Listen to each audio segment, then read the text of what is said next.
نماز روزے حج زکوٰۃ کا بعد میں کہا، پہلے کہا کلمہ پڑھنے کے بعد جہاد کرو، جہاد پر ثابت قدم رہو، جذبہ ایمانی رکھو اور کافروں کے مقابلے میں کھڑے رہو۔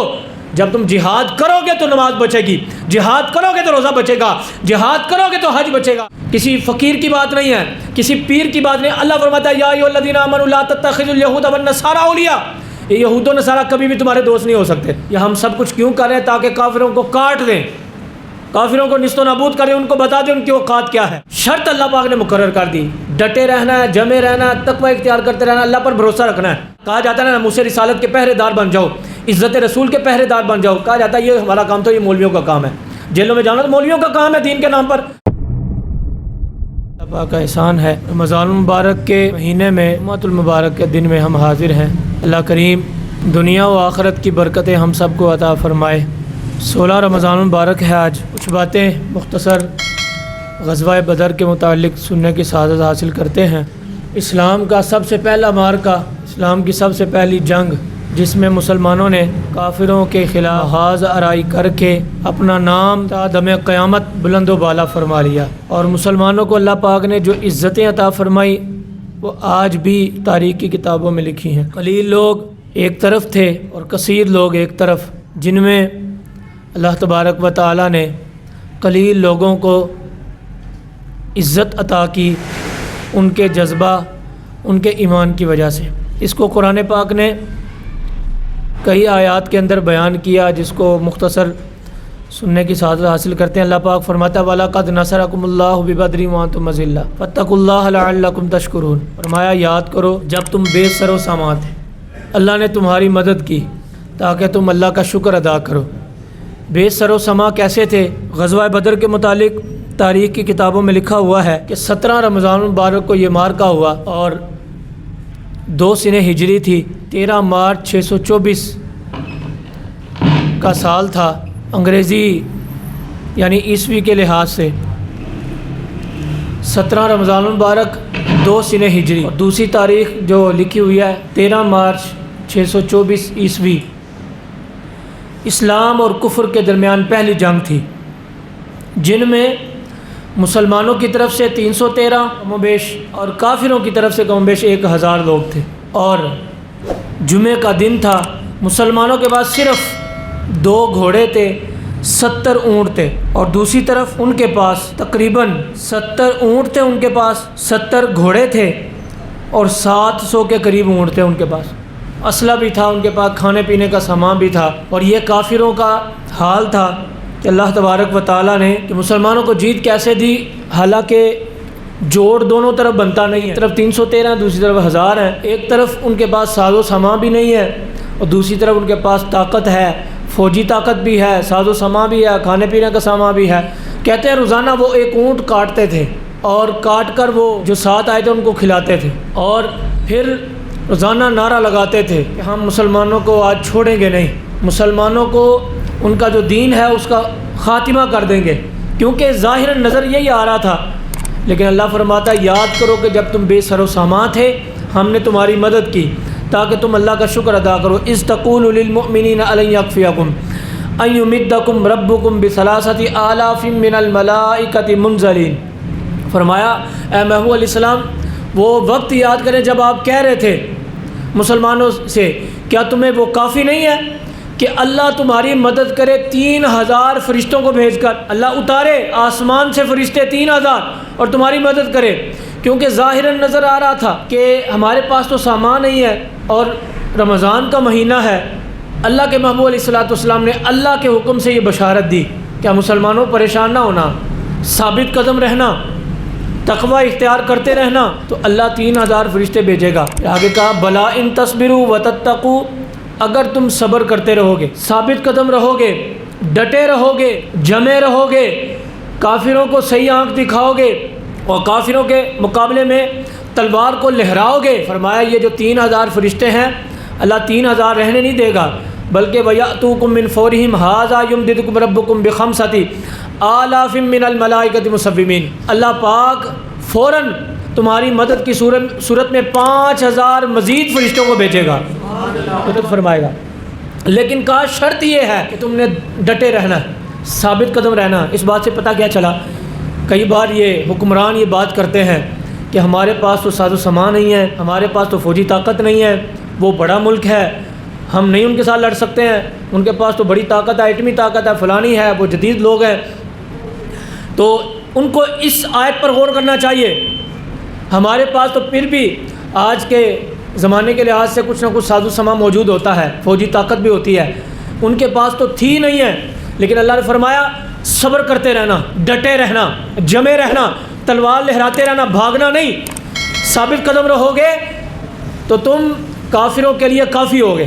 پھر اللہ نے وہ وقت بھی دکھایا کہ کافروں کے 70 لوگوں کو ہلاک کیا گیا اور مسلمانوں کے صرف چند لوگ شہید ہوئے، اور 70 کو قید کیا گیا، پھر باقی بھاگ گئے۔ شرط اللہ پاک نے مقرر کر دی، ڈٹے رہنا ہے، جمے رہنا ہے، تقوی اختیار کرتے رہنا ہے، اللہ پر بھروسہ رکھنا ہے۔ تو پھر اللہ پاک فرشتوں کی صورت میں مدد بھی کرتا ہے۔ اس کی نظیر، اس کی مثال ہم نے 1965 میں بھی دیکھی۔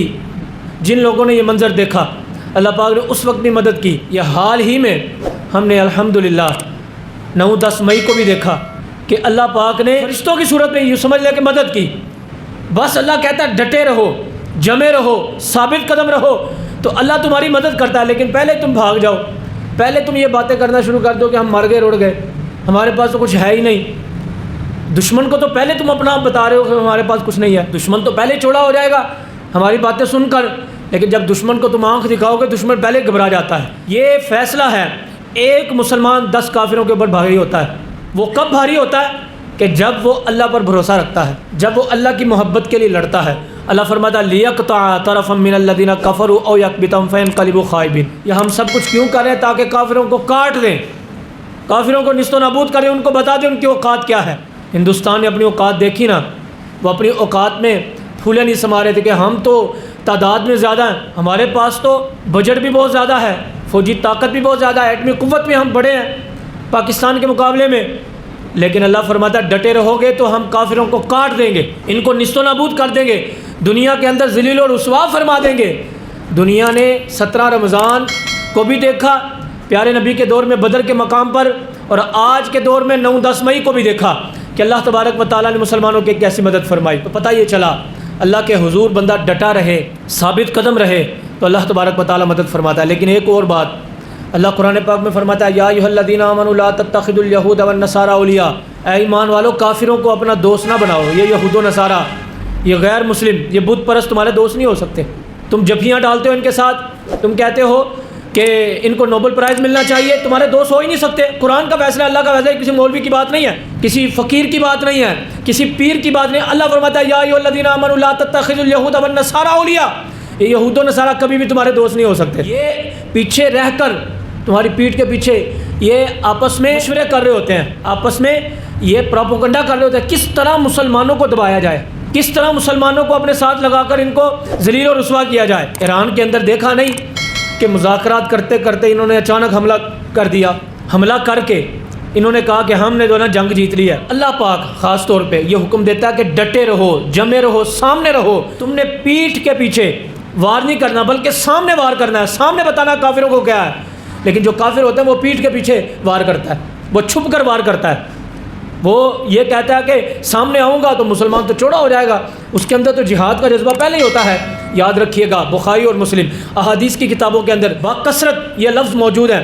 اللہ کے رسول نے ارشاد فرمایا کلمہ پڑھو، اللہ کو مانو، اللہ کے رسول کو مانو، اور دوسری بات بکثرت حضور نے یہ فرمائی جہاد کرو۔ نماز، روزے، حج، زکوٰۃ کا بعد میں کہا، پہلے کہا کلمہ پڑھنے کے بعد جہاد کرو، جہاد پر ثابت قدم رہو، جذبہ ایمانی رکھو اور کافروں کے مقابلے میں کھڑے رہو۔ جب تم جہاد کرو گے تو نماز بچے گی، جہاد کرو گے تو روزہ بچے گا، جہاد کرو گے تو حج بچے گا، جہاد کرو گے تو اسلام کے جو احکامات ہیں وہ اللہ بچائے گا۔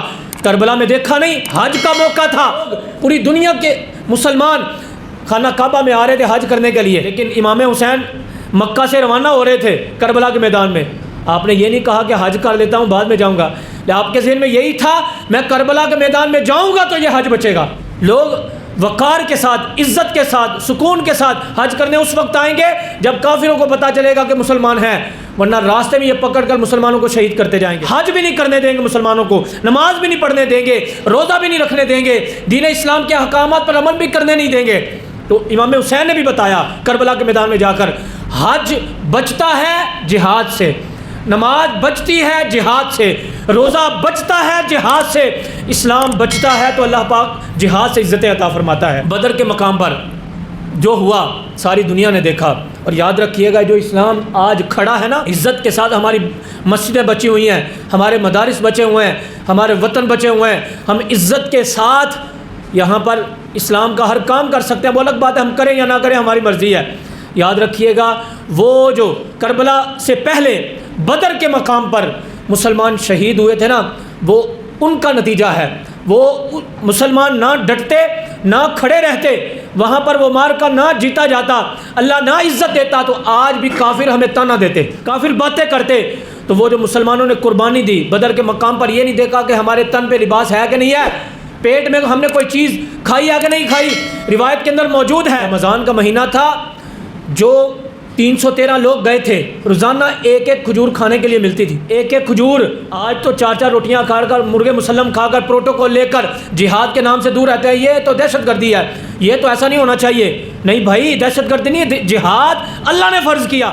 ایک کھجور کھانے کو ملتی تھی، اور یہ بھی روایت میں موجود ہے۔ جن لوگوں نے روزہ رکھا ہوتا تھا نا، کھانے کے لیے اور کوئی چیز نہیں ہوتی تھی، وہ کھجور کی جو گٹلی ہوتی جو روزانہ ایک کھجور ملتی، اسی کھجور کو شام کو چوس کر وہ روزہ افطار کرتے تھے۔ آپ کو پتہ ہے گٹلی جو ہے نا، اس کے اندر کچھ نہ کچھ مٹھاس رہتی ہے، باقی ہم پھینکتے ہیں، وہ جیب میں ڈال دیتے تھے، محفوظ کر لیتے تھے کہ رات کو افطاری کرنی ہے، ہم ادھر ادھر ہوں گے، کھانے کے لیے پانی کے لیے کچھ نہیں ملے گا، ہم کہیں پر تاک لگا کر بیٹھے ہوں گے، تو اسی کھجور کی گٹلی کو چوس کر افطار کرتے تھے۔ یہ ہے صحابہ کی عظمت، ان میں ابوبکر صدیق تھے، بڑے بڑے صحابہ تھے، مولا علی تھے۔ آج ہم اپنے آپ کو بچانے کی کوشش کر رہے ہیں دین سے، کہا جائے نا دین پر چلو، دین کا نام لو، نہیں تو مولویوں دیا کام ہے، پھر پتہ چل جائے گا قبر کے اندر مولویوں کا کام تھا یا سب کا کام تھا۔ کہا جاتا ہے نا ناموس رسالت کے پہرے دار بن جاؤ، عزت رسول کے پہرے دار بن جاؤ، کہا جاتا ہے یہ ہمارا کام تو یہ مولویوں کا کام ہے، جیلوں میں جانا تو مولویوں کا کام ہے، دین کے نام ہمارا کام کیا ہے؟ نہ نہ نہ نہ، ہم دین پر کیوں چلے؟ ہم تو دور رہتے ہیں، دین کا نام لیں گے تو لوگ کہیں گے یہ مولوی بن گئے۔ نہیں بھائی، سیدنا ابوبکر صدیق سے بڑھ کر کوئی مولوی نہیں ہو سکتا، سیدنا ابوبکر صدیق رضی اللہ تعالیٰ عنہ سے بڑھ کر کوئی ناموس رسالت کا پہرے دار نہیں ہو سکتا، حضور کا سب سے بڑا عاشق ہے، لیکن بدر میں سب سے آگے کھڑے ہیں، مولا علی سب سے آگے کھڑے ہیں، صحابہ کرام سب سے آگے کھڑے ہیں۔ حضرت سیدنا حارثہ رضی اللہ تعالیٰ عنہ شہید ہو گئے، آپ کی والدہ آپ سے بڑا پیار کرتی تھی، بڑی محبت کرتی تھی۔ یا رسول اللہ صلی اللہ علیہ وسلم مجھے بتائیں، میرا بیٹا شہید ہوا ہے، اللہ نے جنت دی ہے کہ نہیں دی؟ شہید ہو گیا، جنت ملی ہے کہ نہیں ملی؟ رونا دھونا غم کرنے کے لیے نہیں آئی، یا رسول اللہ یہ بتائیں شہید ہونے کی وجہ سے جنت دی کہ نہیں دی؟ تو اگر نہیں نہ دی تو یا رسول اللہ پھر میں آپ کو نہیں چھوڑوں گی کہ میرا بیٹا بھی شہید ہوا، جنت بھی نہیں ملی۔ حضور فرمانے لگے، اے پگلی یہ الفاظ موجود ہیں، پریشان کیوں ہوتی ہو، افسوس کیوں کرتی ہو؟ تمہیں یہ بتاتا ہوں کیا اللہ نے ایک ہی جنت بنائی ہے؟ فرمایا اللہ نے تو بہت ساری جنتیں بنائی ہیں، اور سب سے اعلیٰ جنت جنت الفردوس ہے۔ میں تمہیں خوشخبری سناتا ہوں، تیرا بیٹا کسی عام جنت میں نہیں بلکہ اللہ کی سب سے بڑی جنت جنت الفردوس میں ہے۔ پھر ان کی ماں کہنے لگی، یا رسول اللہ میں خوش ہوں، مجھے کوئی افسوس نہیں میرا بیٹا شہید ہوا، مجھے کوئی غم نہیں، میں نہیں روتی، میں نہیں پریشان ہوتی کہ میرا بیٹا شہید ہوا، بس میں راضی ہوں اللہ کی رضا پر۔ میرے رب نے میرے بیٹے کی قربانی قبول فرما کے اس کو جنت الفردوس عطا فرما دیا ہے۔ یہ ماؤں کا جذبہ تھا یار۔ مائیں کہتی ہے آج کل تو حالات یہ ہو گئے، ٹائم زیادہ ہوتا جا رہا ہے، آخری بات عرض کرتا ہوں، مائیں اپنے بچوں کو نماز پڑھنے مسجد میں نہیں بھیجتی۔ پہلے یہ تھا مسجد کے اندر قرآن پڑھا جاتا تھا صبح کے ٹائم یا مغرب کے بعد یا عصر کے بعد، قاری صاحب پڑھاتے تھے۔ آج ہماری مائیں اپنے بچوں کو مسجد میں بھی نہیں بھیجتی، قاری صاحب لگائے ہوئے اپنے گھر پہ بچوں کو پڑھانے کے لیے۔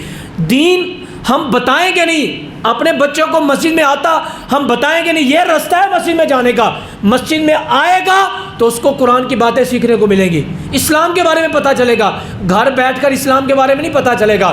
تو ہم تو یہاں تک نازک ہو گئے کہ ہم نے اپنے بچوں کو مسجد کے اندر قرآن پڑھانا چھڑا دیا، نماز پڑھانا چھڑا دیا۔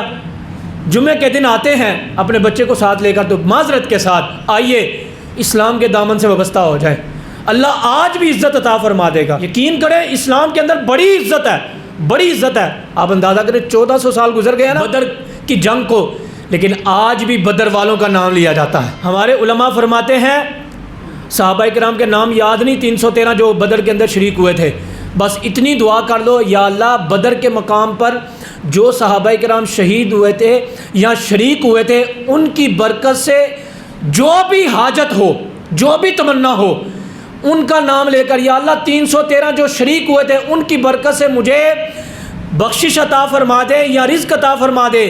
علماء فرماتے ہیں ان کا نام لے کر جو دعا کریں گے اللہ قبول فرماتا ہے۔ اللہ نے اتنی برکت رکھی ہے، اللہ مجھے بھی آپ کو بھی عمل کرنے کی توفیق عطا فرمائے۔